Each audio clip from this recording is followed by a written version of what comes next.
Thus says King Cyrus of Persia, "The Lord, the God of heaven, has given me all the kingdoms of the earth. He has charged me to build him a house at Jerusalem in Judah.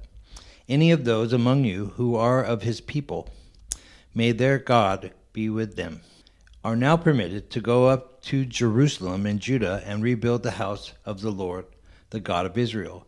He is the God who is in Jerusalem, and let all survivors, in whatever place they reside, be assisted by the people of their place with silver and gold, with goods and with animals, besides freewill offerings for the house of God in Jerusalem." Hi, I'm Jacob. Hi, I'm Nina. Hi, I'm Mike. And this is the Fig Tree Podcast.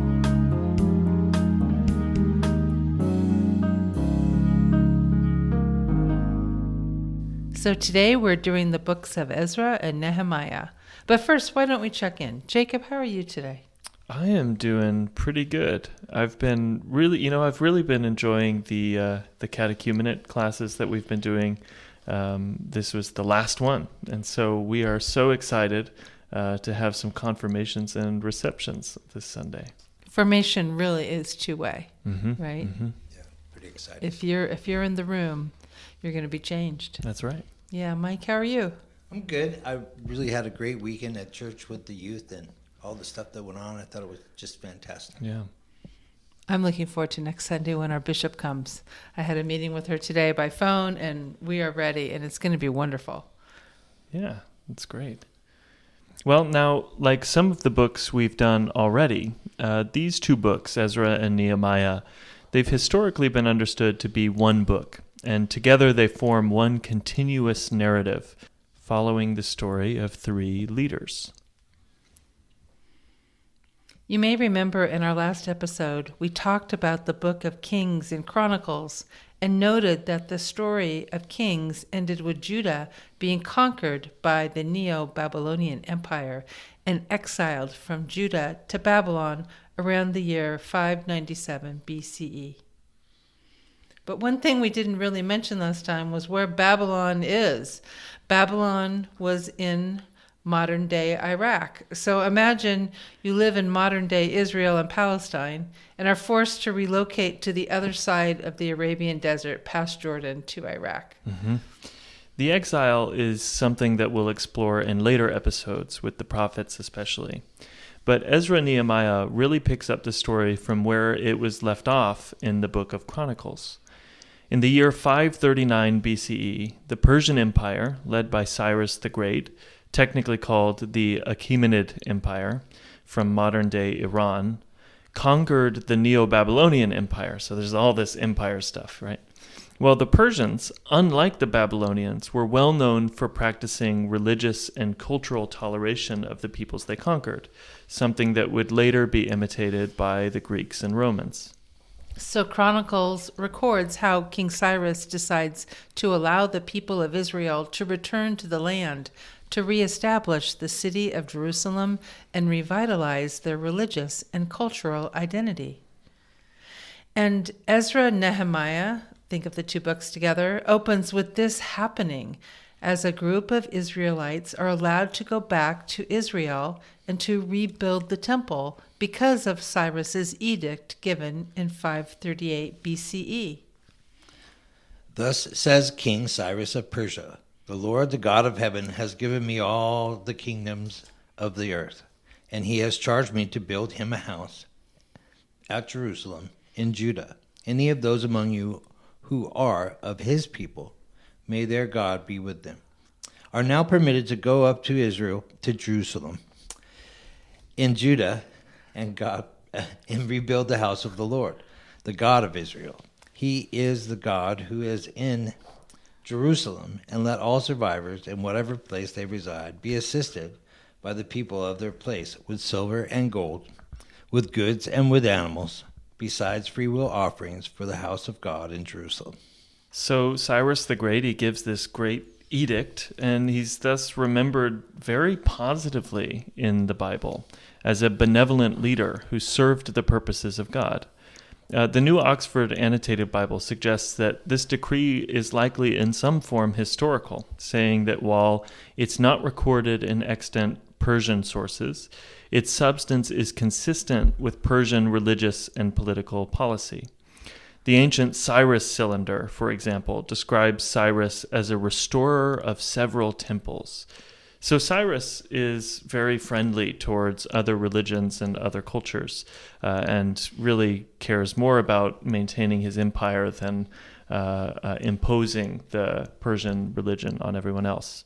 So, as an aside, this is actually the reason that a lot of the post-exilic texts like Ezra-Nehemiah and many of the prophets like Daniel and Jonah have a special relevance to modern Christians, because they record the encounters of the people of God with a pluralistic world, much like our own, full of different languages and, of course, different religions. Live. So I think it's a lot like you said. It's a lot like now. Mm-hmm. Where we're called to tolerance and respecting people. Mm-hmm. And if we're in a position of power, to certainly enable self-determination. Right. Well, and we can't stay in our Christian bubble, for example. You know, Pandora's box has been opened, right? We have to deal with the fact that we're all in this together. So after Cyrus issues his edict, the first wave of people return to Jerusalem. The very first thing they do, led by a guy named Zerubbabel, my very favorite name. I'm determined one day to name a cat after Zerubbabel. Zerubbabel and a priest named Yeshua, to rebuild the altar, to reestablish the daily sacrifices, festivals, and worship of God. And the next year, they complete the foundations of the new temple, which is met at first with celebration, but many of those who had been in Jerusalem before the exile began to weep, because the new temple foundation did not compare to the beauty and size of the old one. There was a ton of noise, shouts of joy mixed with weeping. And the book records how for decades there was conflict and opposition to the rebuilding of the temple, delaying its completion until 515 BCE under the reign of King Darius I. The hostility was not exclusively from outside, however. There were peoples of Israel who lived in the land who had never gone to exile and still worshiped the God of Israel, and they offered to help build the temple. But Zerubbabel, intent on preserving the purity of the remnant of Judah, refused their help. So chapter 6 records how King Darius offered extremely generous financial support to ensure that the temple got completed. So it's like the Persians kind of forgot for a little while, and then he's digging up in the records and he says, oh, King Cyrus, he was like totally committed to this, and we can't just like ditch Israel in this. So you know what? I'm going to give you a lot of money. So he's very generous, and he ensures the temple gets completed in the 6th year of his reign. And it's completed and dedicated to the great joy of the people of Judah.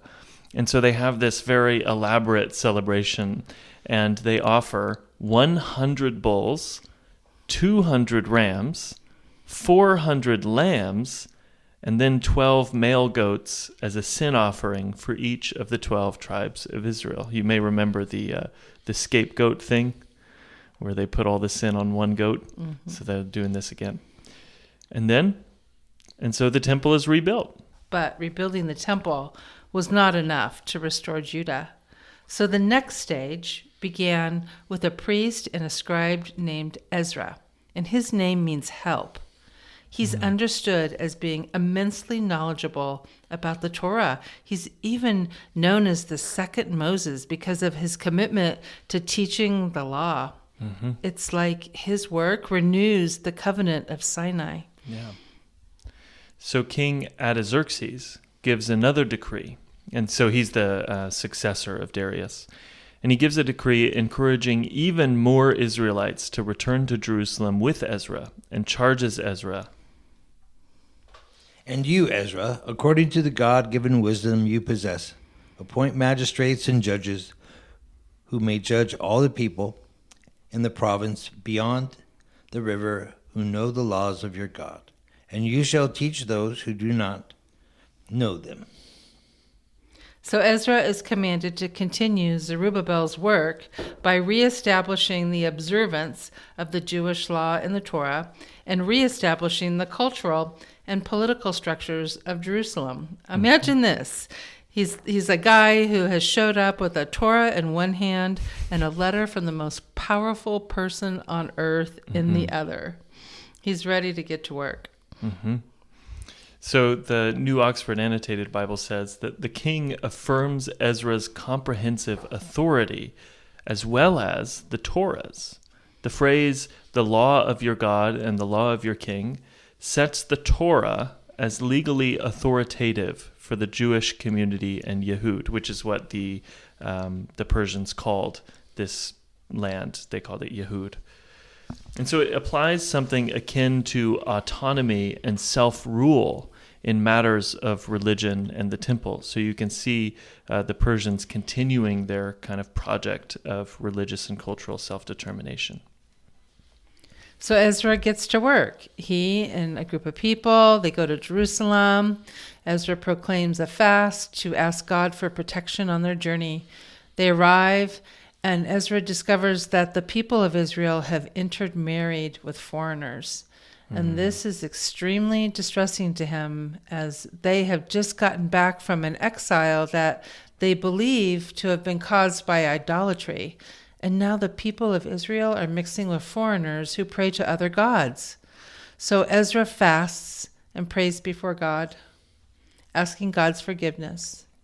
And then he stands before the people, and the book says, Then Ezra the priest stood up and said to them, You have trespassed and married foreign women, and so increased the guilt of Israel. Now make confession to the Lord, the God of your ancestors, and do his will. Separate yourself from the peoples of the land and from the foreign wives. And just as an aside, it said that Ezra would speak from an elevated platform, which served as a model for future rabbis and maybe some future preachers as well, right? So anyway, this is what they do. The people of Israel expel the foreigners in their midst that have married into their people.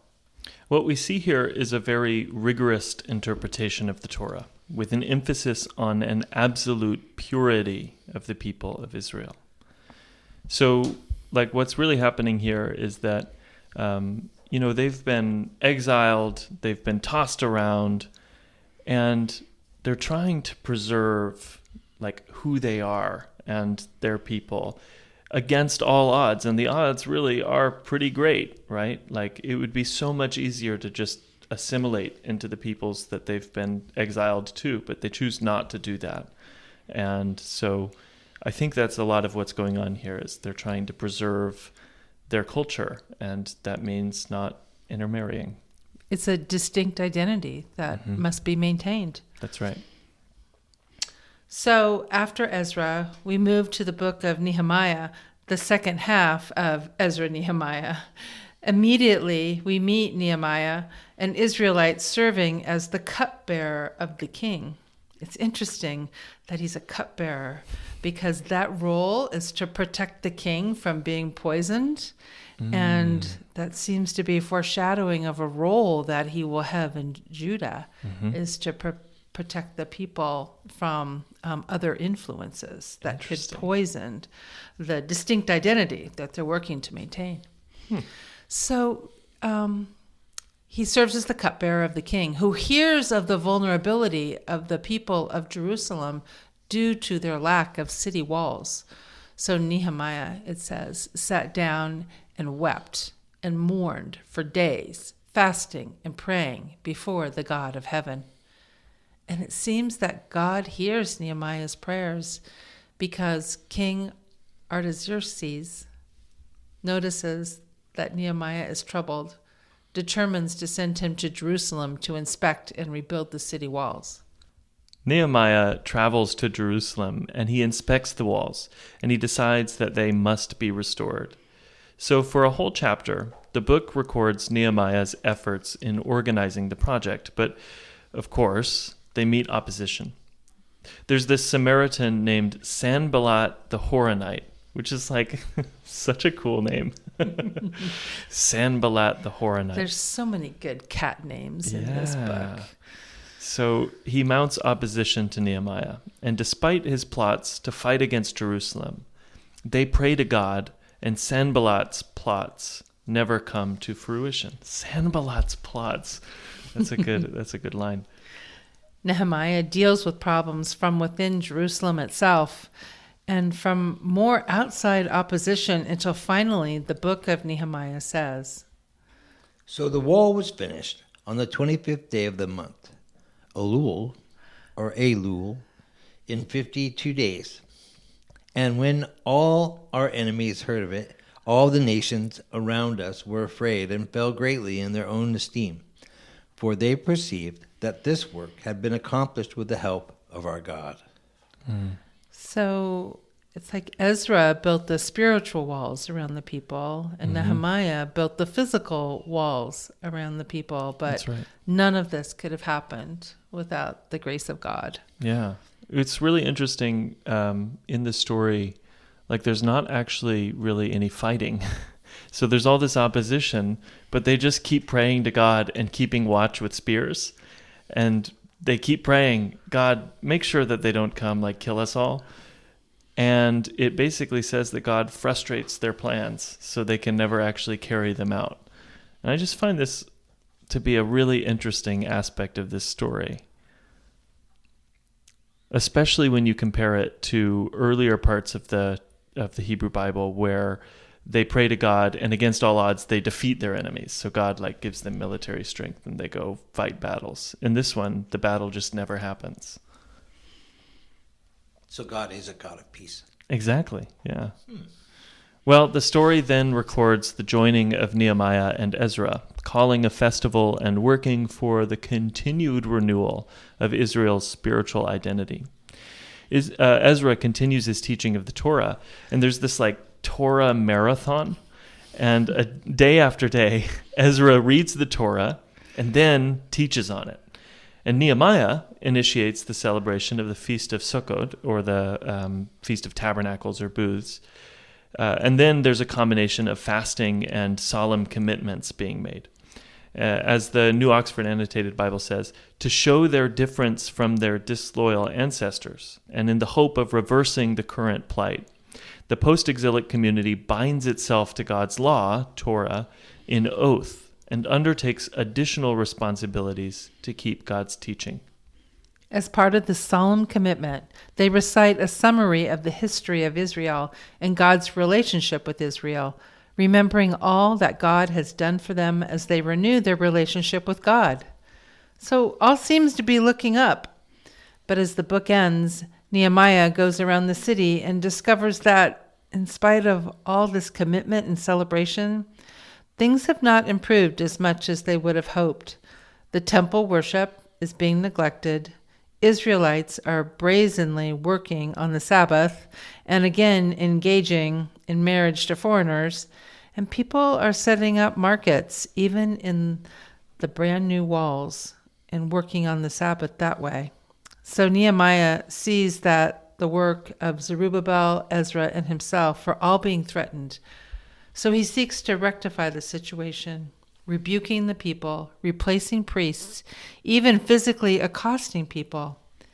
And at the end of the book, he recounts to God what he has done and asks God to remember all that he has done. Thus I cleanse them from everything foreign, and I establish the duties of the priests and the Levites, each in his work, and I provided for the wood offering at appointed times and for the first fruits. Remember me, O my God, for good. All right. So I think there's really 4 themes from these books that are worth discussing, which I think will help contextualize them for us as Christians. The first theme in this book is this consistent need for Israel to be set apart. After being tossed around by multiple empires and sent away from their home to a foreign land, there is a clear desire in Israel to establish a firm identity, to be clear about what separates them from other people. Mm-hmm. As we kind of said before, like, they want to maintain who they are. And I remember hearing a scholar say that, there's all of these religions from this time period. I mean, actually, even the religion of Persia, right? And none of them have survived. Not really. Actually, I take that back. The religion of Persia did survive, but not as strongly as Judaism. Mm-hmm. And so why is that, right? Why did this tiny little nation preserve its history, its culture, its religion? And they argue, in part, it's because of this kind of idea that they're set apart and they can't mix with other peoples, and they kind of have to maintain that cultural identity. I think that's really interesting. Mm-hmm. And Robert Alter contrasts the vision of Ezra and Nehemiah with that of the book of Ruth. You remember that podcast, I hope. Mm-hmm. It should be noted that there was a strong antithetical view on this issue within the community of returned exiles that is reflected in the book of Ruth. Right, because Ruth is a foreigner. She's a Moabite, and the whole book is revolving around her marrying in to an Israelite family. And becoming an ancestor of Jesus, ultimately. Right. So Alter, he points out, like, that there's this kind of almost ideological tension in the Hebrew Bible, and for a long time, the idea of no intermarriage and all of that is what prevails. But eventually, it's the kind of vision by Ruth that prevails. So Jeremiah and other prophets see the future Israel as a city without walls, mm-hmm. one which will draw all peoples to the worship of the God of Israel. But that clearly is not the reality quite yet. Mm-hmm. Yeah, they have to keep themselves set apart. Do you think there's a lesson for us today as Christians in this? Like, should we, let's say, follow the vision of Ezra, or should we follow the vision of Ruth and Jeremiah? Well, I remember during COVID, we were reminded over and over that the church is not within the walls of mm-hmm. the building. Mm-hmm. Nobody was inside the buildings, right? Mm-hmm. The church is beyond the buildings too. The degree that we can to mm-hmm. go out and connect in a safe way and mm-hmm. continue to be the church. Yeah. What do you think, Mike? Well, I think that now that Jesus has come, we all are God's people, uh-huh. and we are set apart by the blood of the Lamb and by turning our lives, repenting and turning our lives over to Jesus. So mm-hmm. we become unified that way. Mm-hmm. I am not going to talk too much about all the other things because I believe that we're all children of God, mm-hmm. and that I need to love everybody. Yeah. Just the same. Right. And not be threatened by the fact that they're different. Yeah. Mm-hmm. Or I don't need to be right, or I don't need to be in the right religion, and I don't need to be, the right color, and I don't need to be all of these things. I'm right in the sight of Jesus. Because mm-hmm. diversity enriches us, right? Mm-hmm. Yeah. Mm-hmm. Yeah. All right. So that was the first theme. But then what's the second one? The second theme in Ezra and Nehemiah is the importance of scripture and teaching for the people of Israel. Mm-hmm. Multiple day Torah marathon. I found that part really funny, actually, because it's like, I remember there was a Baptist church where I grew up that did like a Bible marathon, and they read the entire Bible from cover to cover in one like continuous thing. Basically, people would like take shifts and like read it, and you could stay as long as you wanted. It's kind of interesting. I think Billy Graham did that once. Did he? Yeah. I remember something. Yeah. There was like this 3-day thing, and they read the Bible in 3 days. Mm-hmm. Mm-hmm. Yeah. So in the New Oxford Annotated Bible, it says that rabbinic interpretation of Nehemiah 8 through 9 led to public reading as a weekly feature of Jewish worship. And this is very interesting. So obviously in the temple, that wasn't really the central thing. The central thing was sacrifice. And then synagogue worship expanded this into one of the central aspects of Jewish worship is now reading and teaching. And that found its way into Christianity. Definitely.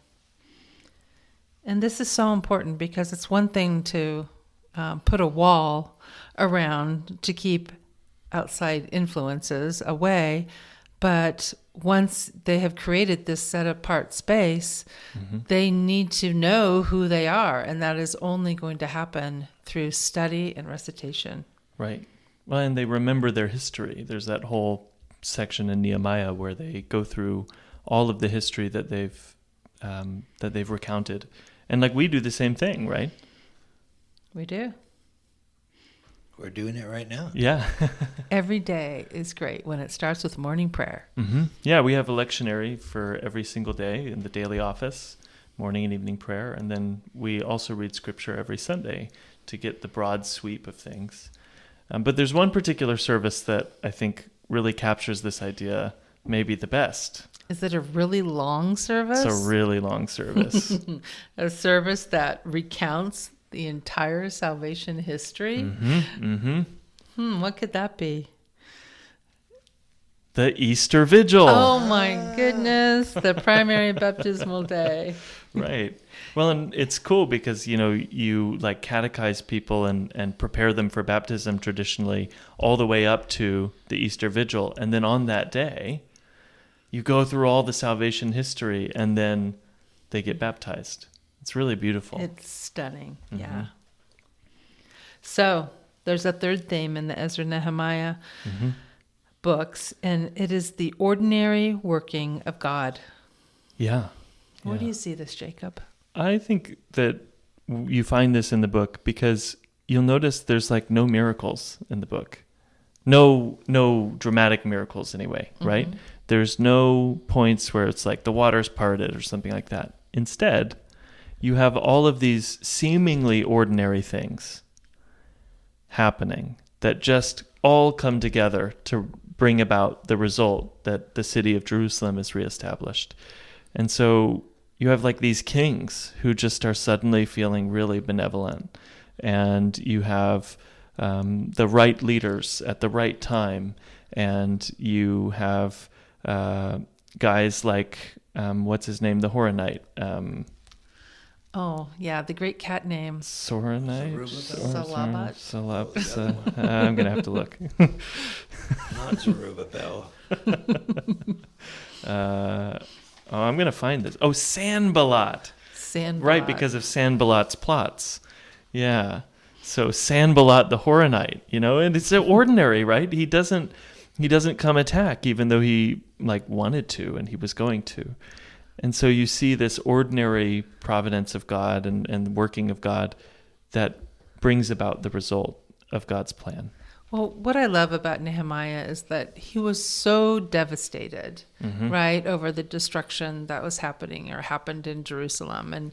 And as anybody would, he fell to his knees, he mourned, he prayed for days, but then he pulled himself up by his bootstraps and he got to work, right? And my friend Will Voss wrote about this, and I think it's really great. Will basically says that it seems that Nehemiah knew that no problem is too big for God's love, and no person is too small for God's love. Correct. Amen. Exactly. And if you know that, you can move mountains. That's right. And that's where we see God's work, right? So when they rebuilt the church, when they redid the wall, when they brought the people together and and asked them to stay within their people, they couldn't have done any of those things without God's help, Right. God's work. And it's true for us today. Yeah, All the work we do through God's gracious guidance. that's right. Well, and I think that's why this is so helpful to us, because like I know a lot of people that are troubled by the fact that, you know, I pray to God and I do all this stuff, and then I don't see like these crazy miraculous things happening. But I think it just depends on how you define a miracle and how you define God's working. Like, where do you see it in your life? And I think that's a question we have to ask ourselves, is what do we expect to see? Some of them are very subtle, right? Exactly. So it's like you got to really stop and take a look and remember, oh my goodness, this used to be like this. Look at it now. Right. Yep. Yeah. And there's this repeated pattern in the book of Ezra and Nehemiah where you have a king giving an edict, and then they travel to Jerusalem, and then they rebuild and reestablish, and then there's opposition, and then they have to expel the impure, and then it all kind of pans out in the end. And so I think you just see God's ordinary providence, but also it points forward, because the book is just a tiny bit anticlimactic. It kind of ends on an odd negative note. And I think it points to our final theme. The need for spiritual renewal. Yep. Not just buildings or commitments, but That's right. all of our needs for real spiritual renewal. What matters most to God is not that the temple gets rebuilt. And it's not that the walls get rebuilt. But It's that our hearts get transformed. Which is like so true in our own lives too, right? Like, God doesn't care so much necessarily that we have the biggest church or the best job or any of that. God cares about our hearts. God is always doing something new, and God is inviting us to also allow ourselves to be renewed by God and be a part of that new story. To keep my focus on God. Just like all the way back to Adam and Eve, God built us and made us to spend time with him, to walk with him, to talk with him, and to focus on him, you know, and to, and especially in my life, to rely on him and have dependence on him, because I've been shown over and over that my life run by Mike is I'm going to make a mess, you know, but my life run with God's help is amazing, miraculous, transforming, you know. And that's the life we see in you, Mike, by the way. Yeah, it is. Not the snake charmer. Maybe that's God's providence, you know. Well, I think this is a great book, chock full of lessons for us today. And so I've enjoyed going through it with you both. And next time we get to a very fun book. That's right, the Book of Esther. And I'm really excited to bring that to you. All right. Until next week. Bye-bye. Bye-bye. Thanks for listening to the Fig Tree Podcast. If you enjoyed this episode, please consider subscribing, leaving a review, or sharing this podcast on social media so others can join us. We hope that you have a great day, and we'll see you next time on the Fig Tree Podcast.